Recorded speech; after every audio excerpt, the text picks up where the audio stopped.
So some may have seen this in another video and some may have not. This is the Bergara BMR, Bergara Micro Rimfire I sent away a couple months ago to be rebarreled by TDA Precision. Dean there put a 24-inch Muller barrel on the gun and reworked the bolt. Thing shoots pretty good. I've got to shoot it a little bit so far. It's in a PDC custom chassis by Craig. All the weights are attached for now, and has a fully adjustable back end on it for length of pull and comb. So on here, look at it. Some other point is from, I think it's called the Alpha Grip from Anarchy Outdoors, which has the four-finger rider on the front to keep you from dragging on the stock. Make sure you get good purchase with your index finger on the trigger, and then the trigger rest or thumb rest that came with it with the chassis. So this scope is the sort of go-to 22 scope. It's the Discovery HD Gen 2 5 to 30 by 56. For some, it's like a crazy, why did you buy that? That's a serious budget scope, but it's a budget scope, and it's done quite well. The Arken EP5 will go on this eventually. So I mounted this on here when it came back from Craig and Dean, and the rings are 1.26 inch in height, and going to use to shoot this with this scope on while I season the barrel in and figure out what ammo is best for it. But if you look here, you can see there's not much space between there and the barrel. I mean, it looks good the way it sits. When the sunshade is on while trying to be put on, the gap is barely as thick as frog fur. I mean, you can maybe get a hair through there and that's it. So that could be problematic. I mean, I desire to shoot well, shoot straight, no cant in the long axis of the barrel. You know, in competition shooting or just trying to put bug holes in a piece of paper, you know, we really desire to shoot as true as possible. But sometimes there's noise, and sometimes it's in the adjustments in the gun, weird harmonics from the rifle itself. And I was advised not to let the scope bell ride too close to the barrel because it's hard to imagine how much flex is in that piece of steel.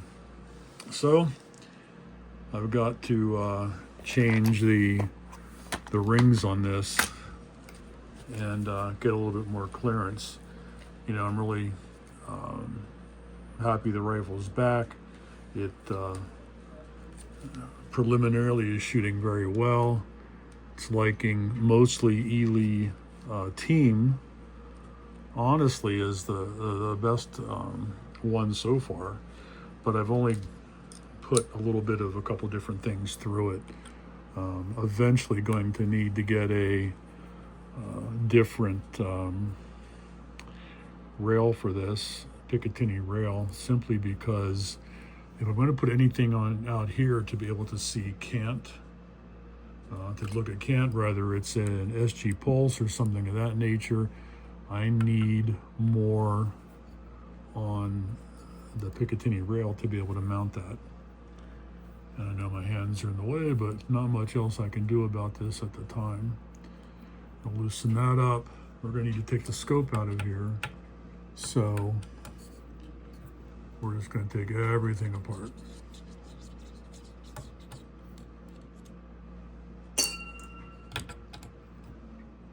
And, you know, I bought this Discovery 5 to 36 by 56 because it was really inexpensive. And I needed something to be able to, you know, reach out there a bit more for NRL 22 and some other shooting opportunities. And, you know, it's, you know, we sometimes don't want to take chances on things because, you know, you buy that record album of your favorite group and it has like one good song on it. You know, what do you do about that? So you're sort of stuck with it. You know, you read some reviews on something and you realize, oh, that sounds great. But then, you know, you begin to wonder, it's like, are these real people creating reviews, or is this just like, you know, somebody at the company reviewing this so they can increase sales? I mean, we never know anymore. You know, it's really hard to guess what you're reading, what information you're being told. Is it legit, or is it just marketing? And so because of the price, I took a chance. You know, the zoom ring's a little stiff. The crosshair illumination switch is darn stiff. But I can live with that. I mean, I haven't had to adjust them much over time, so they may change over time. I really have no clue. But what I do have a clue of is this has to have different rings put on it. Simple as that. I need to get a little bit more rise out of there to be able to get that sunshade in there, simply because in some of the ranges, by the end of the day, you're shooting directly toward the sun. And there's just no way your eyes are going to be able to sustain a look through the scope and have any sense of accuracy when the sun is coming through the front end of that scope. So they're going to get changed out. This scope is going to go back on for now. I mean, eventually a new rail will go on from Anarchy Outdoors, the only one I could find for the Bergara that was 30 MOA and longer than the stock rail that comes with it. Not a bad rail, it just does not really give any leeway. I mean, look at it. I mean, you know, we're hanging over the end on the back here and in the very last slot here in the front, so not really much to do about that. And when this eventually becomes the NRL 22 rifle and shooting long gong and other stuff, you know, I need to be sure that, you know, my cant on the axis of the barrel is gone. There's nothing there. It's neutral, and I can go ahead and shoot. Now, another budget item, Discovery rings. I've literally got them on everything now. I mean, honestly, I can't say I have any problem with them. I've never had them loosen up.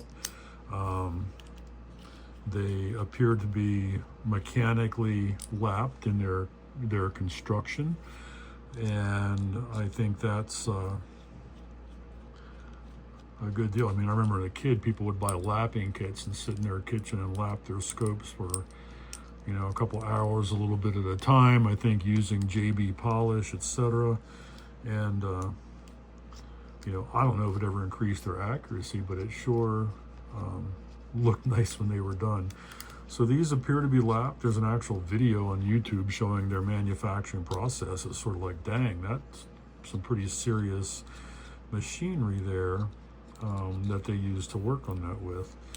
Now, for the purpose of this, I'm going to mount it, and then I'll come back later and I will put in the thread locker. And the thread locker I like to use on this is the VC3 from Vibratite. Not too expensive. I mean, it's fairly inexpensive, and it's reusable. Once it comes out, you'll feel it when it comes out. It doesn't just chip off hard. It actually has some resiliency to stay on both on the screw and in the female part of that juncture. So, you know, good stuff. I've had no problems with it so far. You know, you either have to get it in a little tiny tube or a big bottle with a swab on it. I'm not really thinking I'll ever use that much in my shooting career, but it might be a little bit easier to get on than some of the stuff we're using with a swab. All right, so we're almost done here. We've got all these apart. There we go.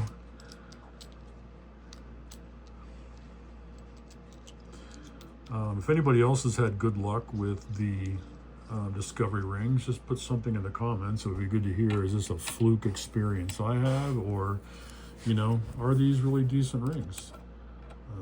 I am not a discovery, whatever you call that, person, influencer or nothing. Everything I got, I had to pay for myself. Thus, it's budget-minded, budget-oriented, and that's okay. I'm not complaining. I think it gives us opportunities to try new things, and we hope that when we try them, they're the right thing the first time, and worth the money. So, we're going to snug these up a bit. Going to use the trusty Fix-It sticks, which I got for Christmas. The best tool I never had before. I wish I had them for a lot longer. Now these we're going to tighten to 30-inch pounds.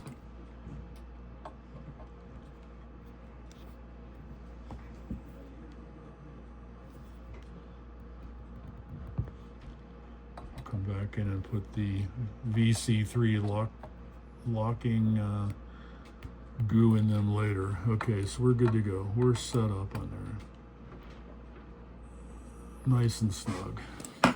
Now, since we already know where the markings are on the scope from the previous setup, we're just going to pop that right back in there. Now, the interesting thing is, we talk about harmonics in the barrel, harmonics in the system, etc. And when I was changing these rings out, I'm doing it because I want the truest unimpeded accuracy I can get on whatever this rifle has. I need it to be aces so that the only variable is me. So if all the variables are taken out of this and something's missed or something's not right, then that's on me. There's no other way to look at that. And most guns will outshoot all of us. We just don't have the ability to shoot up to where they are. So when I was thinking about that, and pondering what those thoughts entailed, I thought was, what I need, what I desire for shooting, etc. And it struck me, who is it? Max, it's Max Ehrmann, who wrote the poem Desiderata. Now, Desiderata is a Latin word which stands for things desired, things wanted or needed. And his poem reflects a lot on essentially the things you want or need in life. Pardon me, I reach over here. So when we think about that, the aspects of life, and we think about this, desideratum, means something that is desired. Whereas desiderata means things that are needed or desired.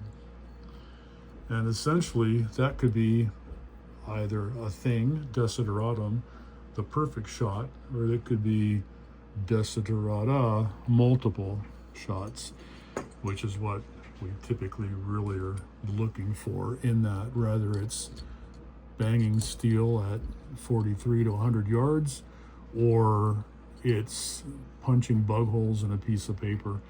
It's what we're shooting for, no pun intended. So those perfect shots, from a true barrel and from good glass. Well, you're gonna laugh, good glass. Well, there's perfect shots from a true barrel matched with good glass and the slight squeeze of the trigger at a point of relaxation where the center of that glass is aligned with the center of the target. And a moment of peace settles. When that settles down, as the rifle reports, that's what we're looking for. So I couldn't stop thinking of Max's poem. I guess I could stand up to do these, because it brushes into wisdom and guidance on living a fulfilling and meaningful life. And he seems to encourage the reader to be kind, be honest, be true to ourselves. And that's an interesting concept. Not selfish to ourselves, but true to ourselves. And so many times in the business world and other things in our life, We forsake who we really are, trying to be something different, and it's not maybe in us to be that different thing.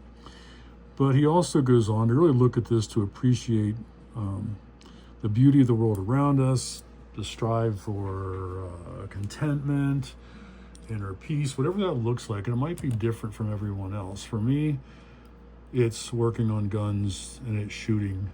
It's my sort of nepenthe, you might call it, which is another poetic use of a word. I think it was nepenthe. Edgar Allan Poe, The Raven, I think is where we see the word nepenthe. All right, the top here, we're going to look at 20 inch-pounds. And let me make, see, I think we're true here. I mean, I think it's sat right in there nice. I'll check that later with my levels. But when we look at this, he says, go placidly amid the noise and the haste. And remember what peace there may be in silence, as far as possible without surrender. Be on good terms with all persons. Speak your truth quietly and clearly, and listen to others. Even the dull and the ignorant, they too have their story. Avoid loud and aggressive persons. They are vexations to the spirit. If you compare yourself to others, you may become vain and bitter, for always there will be greater and lesser persons than yourself. Enjoy your achievements as well as your plans. Keep interested in your own career, however humble, as it is a real possession in the changing fortunes of time. Exercise caution on your business affairs, for the world is full of trickery. But let this not blind you to where virtue there is. Many persons strive for high ideals, and everywhere in life is full of heroism. But be yourself, especially do not feign affection, neither be cynical about love, for in the face of all aridity and disenchantment, it is perennial as the grass. Take kindly the counsel of the years, gracefully surrendering the things of youth. Nurture strength of spirit to shield you in sudden misfortune. But do not distress yourself with dark imaginings. Many fears are born of fatigue and loneliness beyond a wholesome discipline. Be gentle with yourself. You are a child of the universe. No less than the trees and the stars, you have a right to be here. And whether or not it is clear to you, no doubt the universe is unfolding as it should. Therefore, be at peace with God, whatever you conceive him to be, and whatever your labors and aspirations in the noisy confusion of life, keep peace with your soul. With all its sham, drudgery, and broken dreams, it is still a beautiful world. Be cheerful and strive to be happy. An awesome poem. I guess I could have taken some time to read it, make it more in a proper prose, but I think you get the point. You know, find that thing which lets you reflect yourself, be true to yourself. Seek the things. I offer you the challenge to go out and download Desiderata by Max Ehrmann for yourself and read it and contemplate it as you go through. Read it through once, contemplate it later, piece by piece. The world is a crazy place. It changes on a whim. It changes on a dime. And as I said, with all the drudgery and stuff, you know, we look around, there are lots of goings on in the world. We don't even know what to believe anymore half the time. But that being said, Desiderata, give it a thought. find your nepenthe.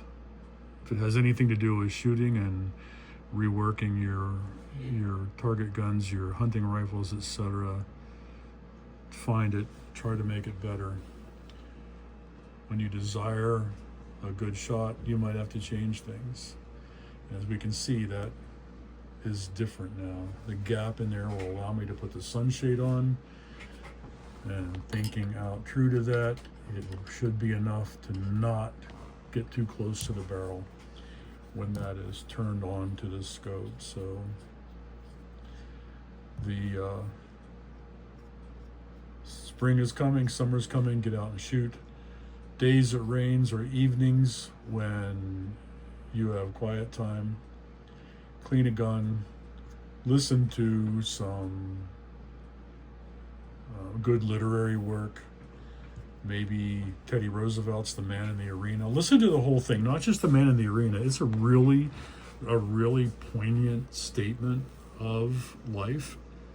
But I encourage you to read the whole thing. I think it was in 1910, 12, something like that.